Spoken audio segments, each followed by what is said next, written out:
Apple has done it with the iPhone 14 Pro Max. It's coming with the same price as the last year, but what comes with the iPhone 14 Pro Max are those features that were not available in any other smartphone till date.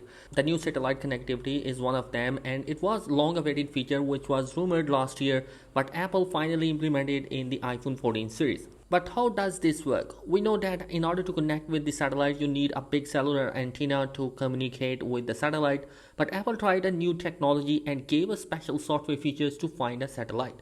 You just need to point directly to satellite, but still it takes a couple of seconds or in case even minutes to share your message to other end. Apple also introduced additional services which will inform the authorities in case you have emergency. But this is not it. You can also do this as a casual basis where if you want to share your location to your family, you can share it using that feature. Now this will only be limited in United States and Canada right now and will be free for only 2 years if you purchase the iPhone 14 device. Next, the iPhone 14 Pro Max is coming with the best and the brightest display of whopping 2000 peak brightness, which is the first device to have this kind of a peak brightness. Even the closer one, the Galaxy S22 Ultra, has a 1750 nits of brightness.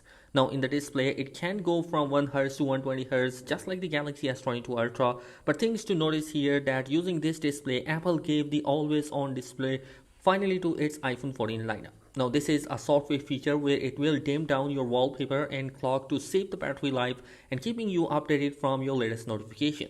You might hear about the new pill plus hole display that Apple named it Dynamic Island. Now if this was a single pill hole, then it will become a boring update. But adding a new features in it has made this interesting, where if you are playing a music, you can access through it.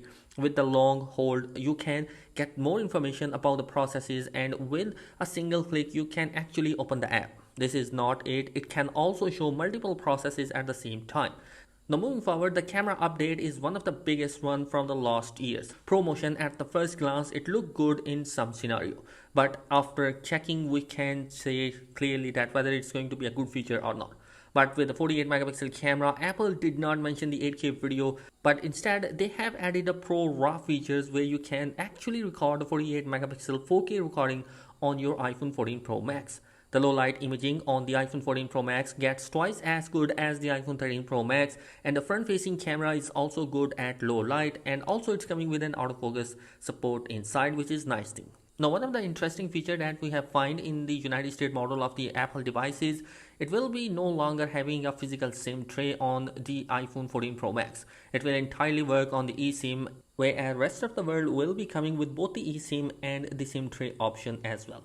And you guys, that is in this particular video. Let me know your thoughts in the comment section below. What do you think about this new iPhone 14 Pro Max? Thanks for watching. Be sure to subscribe. Peace.